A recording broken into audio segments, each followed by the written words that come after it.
Maray na proyekto ng Olympic papakinabangan na kang simbahan sa kakanggabos na parishioner na binayaan niya duman sa sayang parokya. Araw po kaya na klaseng padi si Father Velasco.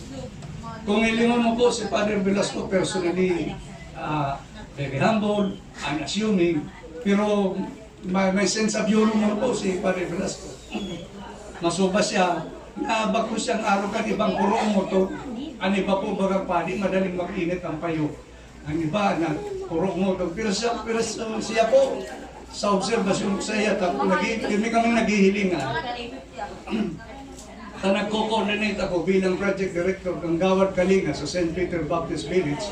Sa gabos na activities mi duman, nagpapaisa ako sa iya, nagsasabi ako sa iya, minhulit itong daga na natutugdukan mo niyan kan St. Peter Baptist Gawad Kalinga, daga tabi to kan simbahan. Nangyari ang siring na bagay kan panahon ni Arsobispo Legazpi, si Father Jeffrey Bones, si Mayor Carrido, asin kami po na sa Gawad Kalinga, gibo ni sarong resolusyon na itong daga duman kan simbahan, itaot sa Gawad Kalinga Community Development, tanganing matugdo kaning mga harong, na ang harong na intended sa mga indigent family ngayon sa Ocampo, sa Gataray. Nag-ibong ito, nahaman mi ito. Inabot ito ni Father Velasco. Si mga debosyon, dumanapigigay, pinuna ni Father Bones, lalo pa itong pinakusok ni Father Velasco. Si mga activities, lalo pa itong pinakarayan, asin naging maray, na sa mga tao, lalong nakarani sa simbahan, dahil kan sa iyang maray na maniyamento, asin maray na pakikibasa sa iyang mga parisyon. Aram po nindo ang trabaho kang padi, bako yan simple. Bako yan basta trabaho. Ninhuli ta, it takes 14 years bago ka maging padi. Nang pagiging padi, bako sa namin yan ay kagwapo, bright, mayaman. Bako po yun araw kaya. Ang saro sa pinaka-elemento kang pagiging maray na padi, ang sa iyang bukasyon, asin ang sa iyang determinasyon na mag-service sa kagurang. And nahiling ko po yan kay Father Velasco. Sabi nga ni Father Velasco, di ko talaga makagudulag sa di, profesyon mo na dito. Nakakaya na ito, Father.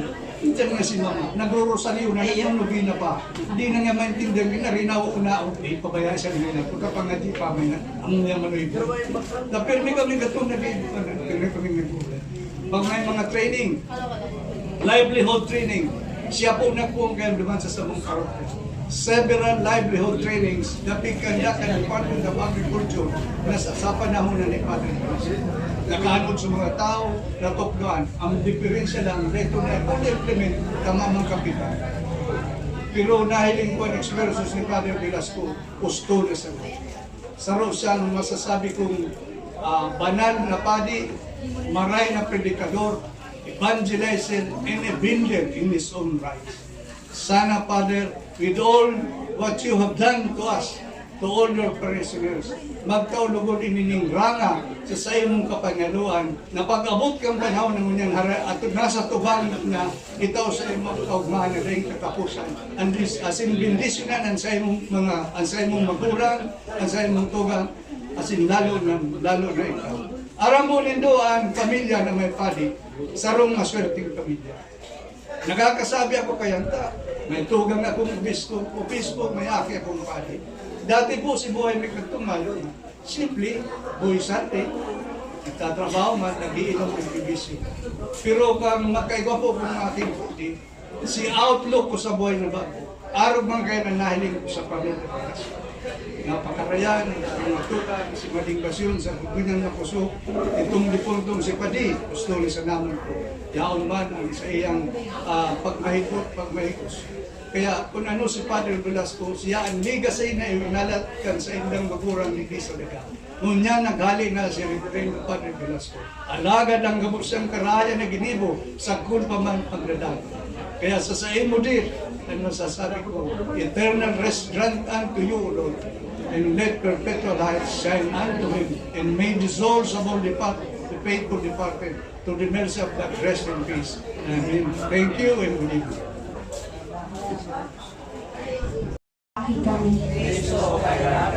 Kagurangnan kahirapi kami. Santa Maria, Ina ng Diyos. Nuestra Señora de Peñafrancia. San Miguel. San Juan Bautista. San Jose. San Pedro. San Pablo. San Andres. San Esteban. Santa Ana. Santa Teresa. Santa Catalina. San Pedro Bautista. San Lorenzo Ruiz. Nuestra Señora de Salvación.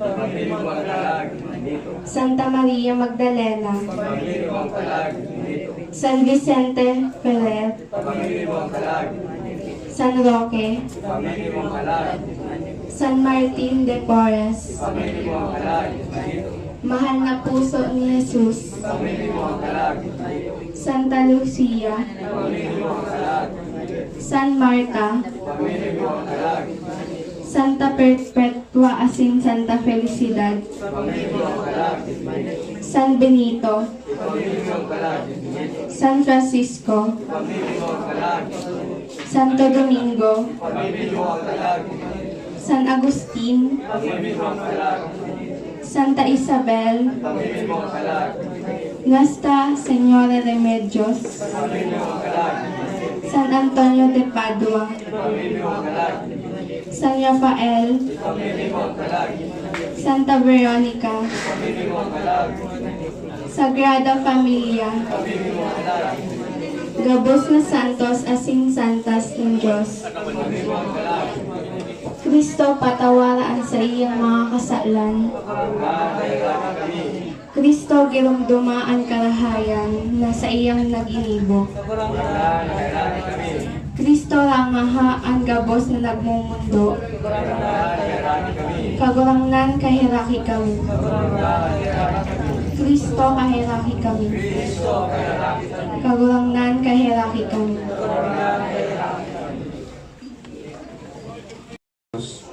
Ipahayag niya ito sa tuwing mga kagadan, sa lambang kagadan, sa tuwing simbang. Ama, inanyogaan sa mong pamilya. Para kay Benito, makamtan yalugod, ang balos na panuga ng kagurangnan sa mga maimbod sa iya, asin ako lugod siya sa kaibahan kan Diyos, na sa iyang kahadian, mamidi kita. Ama, inanyogaan sa mong pamilya. Para sa pamilya ng Benito, tawan lugodin kusog na maako ang pagkahali kan sa indang namutan. Asin maranga sa pagtugod na yaon siya sa kaibahan kan kagurangnan. An sa iyang pagkawara sa indang kaibahan, di lugod magpasuhay sa mga nawalat kundi urog na magpadayupot sa lambang saro. Mamidi kita. Para sa tuyang mga tugang na nainot sa kaibahan kan sa itong namutan kagurangnan, lugod sinda ako nin Diyos sa kadyan nin sa iyang kamurawayan, mamidi kita. Para sa tuya gabos na iyong digdi, maghihingua, lugod, na mabuhay na banal, asin matanos, tanganing daday na maging andam, anuman ang oras na po doon ni kagurangnan, na matul sa to, susok sa itong mga naginibuhan, mamidi kita. Diyos din pagkamot, kan sa iyong pagkamot ay sukol sa mga buhay sin manggadan. Pinapasalamatan mi ka kan dakula mong pagkamot na mayon sukol. E dito sumaro kami sa kabos sa Santo sa Langit, kan daing tapos na awit nin paggumaw. Awit nito pang banal. Banal, banal, banal, ang kagurangnan, Diyos ni mga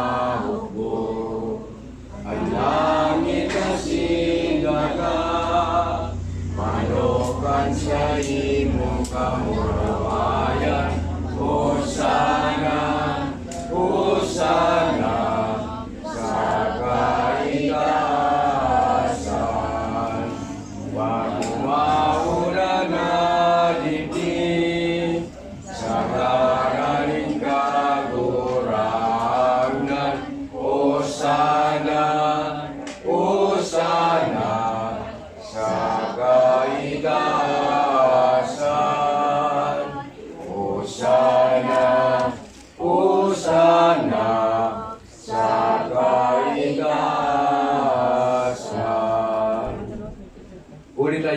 Kristo ang pagkaharang asin kaligtasan. Pamindi kita sa mga nataraman na inilukto sa to ni sa Kristo na sa itong kagurangnan. Awitin mo pangaman niya mo. Aman niya mo dayaon ka sa langit, sambahon at ngaran mo, mapasamuya ang kahadian mo, kuyugon ang buot mo, digdi sa daga nin siring sa langit, at sa mong kakanon sa araw-alaw, ikaomo sa munyan, asin pagkawaron mo, kami kan sa mong mga kasalan, singgan pagpatawad niya mo sa mga nagkasala sa muya. Are kami pabayain ng loob nin sugot, alaga agawon mo kami sa maraw. Mamibig kita, mga tugang, mamibig kita sa Diyos ang mga makamahan na nabuhay liwat kay Kristo sa mga gadan. Hagadunta sa iya ang nailigtas niya ang sa iyang banwaan, kulik kay Kristo ang kaligtasan ng buhay sa mga gadan. Kagurangan ng pagkahirap, damugan sa mga pamibi, patawadan sa mong tugang na si Benito kan sa iyang makasalan, buhay mo siya sa aldaw ng pagkabuhay liwat. Asin tawan sa iyan matuninong nakapenguluan sa bangraw kan sa iyong pagkamon. Ini, hinagad ni bulik kay Iso Kristong kagurangan na sa imong aki, na nabubuhay sa nagkadi kay mo, asin ka ng Espiritu Santo, sa rong Diyos sa panahon ng kasagkoran. Amen. Kagurangan, mapasayan kapangiloan ng kasagkoran. Mapasayan, matuninong na kapangiloan. Amen. Sa pagkaharap ng mga Diyos, mapasaya ang kalag, asin sa kabos sa magkadan, ang matuninong na kapangiloan. Amen. Sa ngalan ka naman, sa nag-aki, sa Espiritu Santo. Amen. Amen.